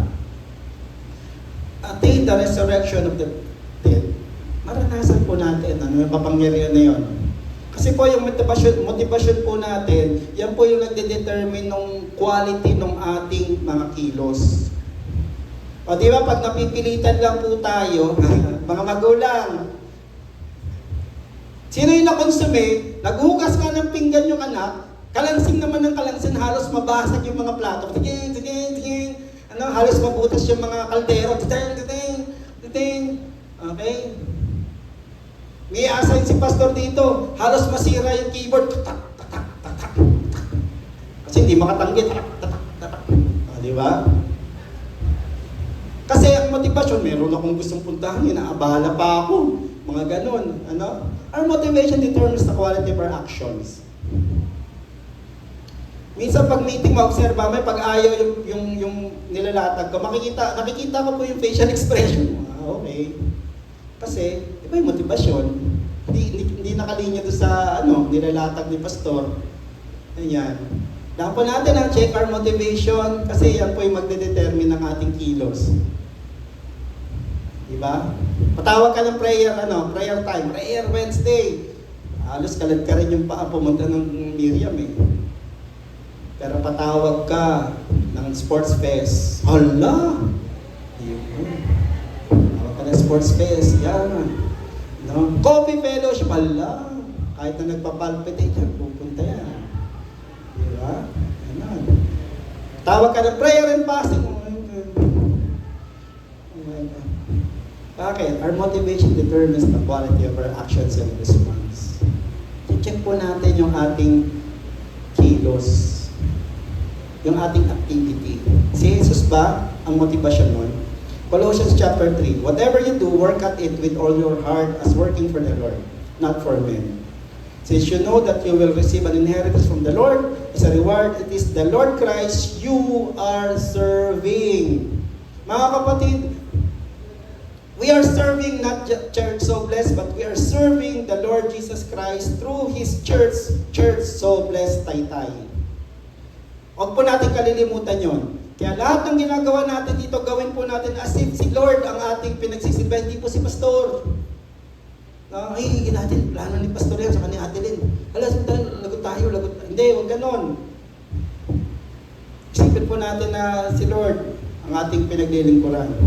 So kanina po, yung motivasyon natin, determine ng quality. Ngayon naman po, yung motivasyon po natin determines the consistency ng ating pagkilos. Napansin ko po, ito po, magbubukasan ng kalooban, pag galing po sa akin yung idea, namamatay po. Pero pag kainantay ko na lang may magsadya, sige kasi pag ang motivasyon, ganon, paninindigan po natin yan eh. No? Tutuloy-tuloy po yan. And in our years po, 24 years na po tayo, we need consistency. No, consistency. Yung pong nangyayari sa Muson, consistency po sana. Kasi ang motivasyon po natin, paglilingkod kay Jesus. Kasi sinusunod natin yung sinabi niya. Dali niyo yung mga bata sa akin. Pagpapalain ko sila. Sana yun po yung motivasyon natin hindi. Dapat kasi may kids ministry kami.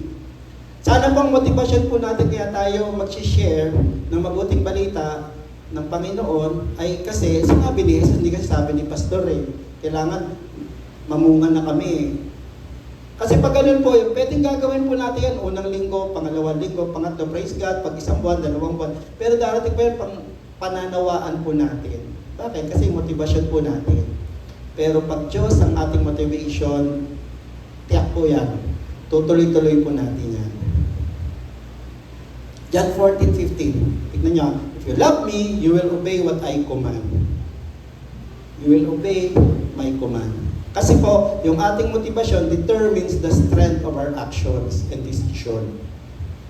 Kung motivasyon pa sumunod kay Jesus, kahit gaano kahirap yung pinagagawa niya po, susundin po natin. Kahit gaano ka-challenging. Again, bakit ko po ba talagang although nung una talaga, dito lang sana tayo mag-anniversary Kasi magastos dun No? 12,000 po yung lugar, tapos 18,000 yung lights and sound, natawaran. So imagine niyo po yung 30,000 agad. Unlike dito, no? But the Lord impressed. Kailan pa kayo matututong mag-take ng chances? Next year, 25? Baka malula kayo sa gastos. Kung yung 30,000 na yan ang pumigil sa inyo, baka mamaya malula kayo sa inyong silver anniversary. So yun, nakinig lang po. At mahalaga po, may nagpaalala sa akin. Nakakatuwa po, Kasi nung meeting po namin, share ko lang po, meeting na, sinabi ko na dito na lang tayo. Yung mga kasama ko nakatingin sa akin, kala ko pa naghahanap ng lugar kasi nag-check po kami sa hotel. Kaya lang walang nagsabi. So nung Wednesday, binaligtad ko po yung decision kasi pinaalala rin sa akin ni Ate Len. Pinaalala na, yata kami ng Superman, after ng Superman, may masimasan. Oo nga. Natatakot ako sa 12 mil. Natatakot ako. Although akala ko po ang sounds dun mga 6,000 lang. Kaya nalaki yung mata ko ng 35,000. May mga nag-offer po 35,000. Ala. May 55 pa nga. Ala. Pero alam niyo po ba, favor doon? Kasi sabi ko, sige, mo na lang, walang lights. Kasi pag may lights, 18,000 daw. Alam niyo, di ba may lights tayo doon? Kasi nag-anisip na, sige, Pastor, i-set up na rin po namin yung ilaw. Di ba? Favor yon. Kasi alam ng Diyos yung kailangan natin. Palakpakan natin ng Panginoon. So dapat siya po yung source ng security natin. At nawa, siya po yung motivasyon ng pagsunod natin. Kasi para po tuloy-tuloy at determinado tayo. Ayan, tingnan niyo po sila. Ito po, last verse na po. Pinagbawalan yung mga disciples. Kakagulo kayo Doon pa kayo sa may Gate Beautiful malapit sa temple So pinagbawalan. Nag-preach pa rin. Hindi nga kayo titigas ng ulo nyo Alam niyo gusto niyo bang mapako sa krus? Mahagupit? Tapos bilantan sila. We gave you strict orders not to teach in this name. Yet you have filled Jerusalem with your teachings and are determined to make us guilty of this man's blood. Sabi ng pinagbabawalan. Ano yung sagot ni Pedro? Peter and the other apostles replied, "We must obey God rather than men." Dito po may binabago ang Diyos ngayon sa atin. Sana po may pinaparating siya. We must obey God rather than men. Sana po gumraduate tayo. Ang kinokorek dito ng Diyos, yung pagiging people pleaser. No? Minsan po yun, natatakot tayo sa iisipin ng iba. Makiya naman. No? Hindi, no? Sana po, maalala natin as we strive to remain connected with the Lord. Ano ba isipin ng iba? Hindi, maganda pong tanong dito. Ano kaya ang iisipin ng Diyos pag hindi ko ito ginawa? Ano kaya ang mararamdaman ng Diyos pag ito hindi ko sinunod? Pag hindi ako nagpursige dito? Kasi, yun po yung inanan ng mga apostles even to the point of their lives.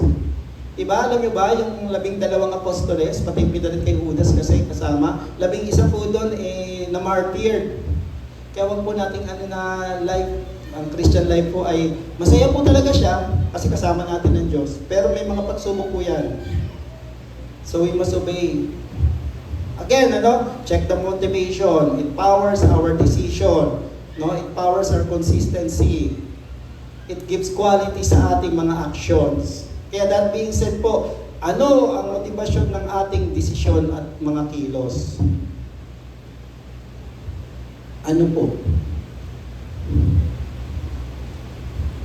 Kaya po siguro nahihiya tayong i-share, yung kabutihan ng Diyos. Kasi nagmo-motivate sa atin, hiya.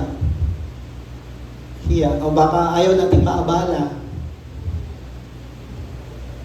Isang pelikula po ngayon na putok na putok, yung Quezon. Sino nakanood na nun, Quezon?